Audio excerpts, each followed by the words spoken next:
कोई खड़ा होकर के कहे यार तुम भी पागल हो गए, मतलब मौलाना कुछ भी बोल के चले गए, तुम लोगों ने मान भी लिया, सुन भी लिया।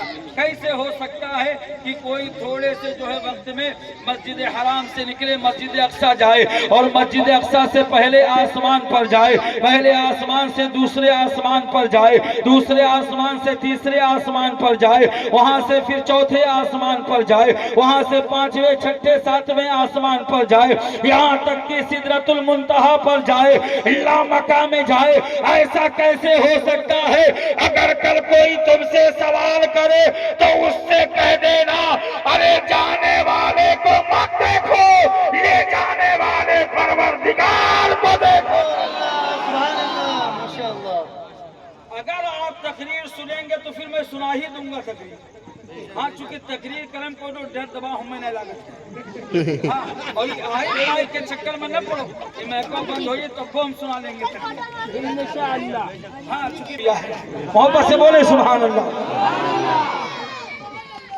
तो आप हजरात थोड़ा बेदार होकर के बैठे, तकरीर तो हम लोग करते ही रहते हैं यार। फिर हम पहले ये भी तो देखेंगे आप समझ कितना सकते हैं, तो हम इसीलिए थोड़ी तमहीद बना रहे हैं अपनी, ताकि आप मेरा समझे कि मेरा क्यों हुई। तो अल्लाह ताला ने हर नबी को कोई ना कोई मौजज़ा दिया।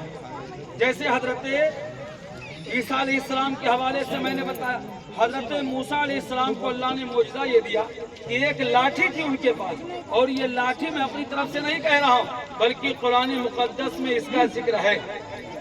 अल्लाह इरशाद फरमाता है, मा तिलका बि यमीनिका या मूसा, ऐ मूसा तुम्हारे दाहिने हाथ में क्या है? ये 16वां पारा है, आप पढ़ लीजिएगा। अल्लाह फरमाता है तुम्हारे दाहिने हाथ में क्या है? हजरत मूसा अलैहिस्सलाम कहते हिया असाया, ऐ अल्लाह ये मेरा असा है। अल्लाह ने फरमाया करते क्या हो? तो हजरत मूसा अलैहिस्सलाम कहते अतवक्कउ अलैहा, मैं इस पर टेक लगाता हूँ, वहुश्शु बिहा अला गनमी, और मैं इसके जरिए अपनी बकरियों को हाँकता हूँ, वलिया फीहा मआरिबु उखरा, और ये लाठी मेरे बहुत सारे काम आता। तो आप उससे टेक भी लगाते थे, बकरियों को हाँकते भी थे, पत्ते भी झाड़ते थे, बहुत सारे काम लिया करते थे। और वहीं अगर जादूगरों से पाला पड़ जाता था, यानी जादूगर अगर डींगे हाँकते थे, वो आकर के सांप और बिच्छू अगर आपके सामने जो है वो जो है ला करके पेश करते थे, यानी अपने जादू से अगर सांप और बिच्छू वो जमीन पर लाकर ढेर करते थे, तो हजरत मूसा अलैहिस्सलाम अपनी लाठी जब रखते तो इतना बड़ा अजदहा बन जाता कि सारे सांप और बिच्छू को निगल लिया करता है। सारे सांप और बिच्छू को दुरूद पाक पढ़ लीजिए।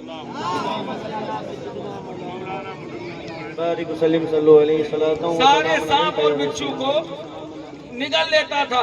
उसके बाद हज़रत मूसा अलैहिस्सलाम कहते थे कि तुम ये दो चार जो है सपोले पैदा करके ये समझते हो मैं खुदा हूँ। सुनो, मैं इतना बड़ा सांप जो है वो तुम्हारे सामने जारी कर सकता हूँ, उसके बावजूद मैं खुदाई का दावा नहीं करता, बल्कि मैं उसे सजदा करता हूँ जो सारी कायनात का पालनहार है, सारी कायनात को पैदा करने वाला है। और हज़रत मूसा अलैहिस्सलाम का वो आसा मालूम है, वो आसा ऐसा था कि जब आप अपनी कौम को लेकर के चले मिस्र की जानिब, तो एक मकाम पर पहुंचे जिसे मकाम तीह कहा जाता है। वहाँ पानी नहीं था।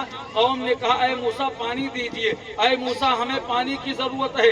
हजरत मूसा अलैहिस्सलाम से अल्लाह ने फरमाया फदरिब बिअसाकल हजर, यानी ऐ मूसा अपने लाठी को पत्थर पर मार दो। हजरत मूसा अलैहिस्सलाम ने अपनी लाठी को पत्थर पर मारा, फन फजरत मिन हुस्नता अशरता आईना, तो 12 चश्मे जारी हो गए। क्योंकि 12 कबीले के लोग थे, हर कबीले के लिए एक पनघट जारी हो गया, वहां से वो पानी पीने लगे। ये हजरत मूसा अलैहिस्सलाम का मौजिज़ा है कि अगर वो अपने लाठी को पत्थर पर मारते हैं, के खजूर मुसलमानों, ये हजरत मूसा अलैहिस्सलाम का मौजिज़ा है कि वो अपनी लाठी को पत्थर पर मारते हैं तो वहां से पानी का चश्मा जारी हो जाता है। हालांकि पानी का चश्मा पत्थर से जारी होना ये खिलाफ आदत नहीं है, خلاف فطرت نہیں ہے بلکہ یہ فطرت کے مطابق ہے۔ بہت ساری جگہوں پر جھرنے جاری ہوتے ہیں، وہ پتھروں ہی سے جاری ہوا کرتے ہیں، تو پتھر سے پانی کا نکلنا یہ خلاف فطرت نہیں ہے۔ حضرت موسیٰ علیہ السلام وہ ہے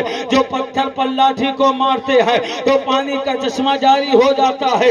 حضرت اسماعیل ذبیح اللہ وہ ہے جو مٹی پر اپنی ایڑی کو رگڑتے ہیں تو وہاں پہ آب زمزم جاری ہو جاتا ہے۔ حالانکہ مٹی سے بھی پانی کا نکلنا یہ فطرت کے خلاف نہیں ہے بلکہ فطرت کے مطابق ہے۔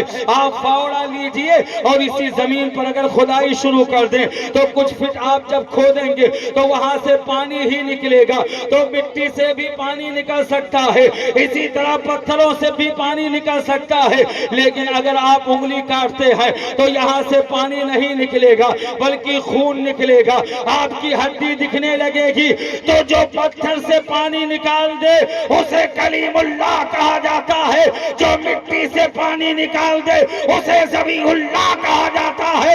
لیکن جو انگلیوں کی کھائیوں سے پانی کا چشمہ جاری کر دے اسے محمد الرسول اللہ۔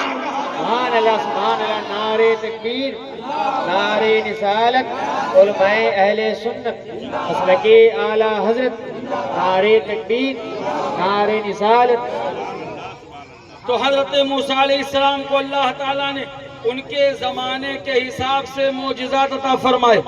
اسی طرح حضرت سلیمان علیہ السلام کے زمانے میں لوگ چونکہ بادشاہت کیا کرتے تھے، ان کو اپنی حکومت پر بہت ناز تھا، تو حضرت سلیمان علیہ السلام کو اللہ تعالیٰ نے ایسا معجزہ عطا فرمایا کہ حضرت سلیمان علیہ السلام ہواؤں پر بھی حکومت کیا کرتے تھے،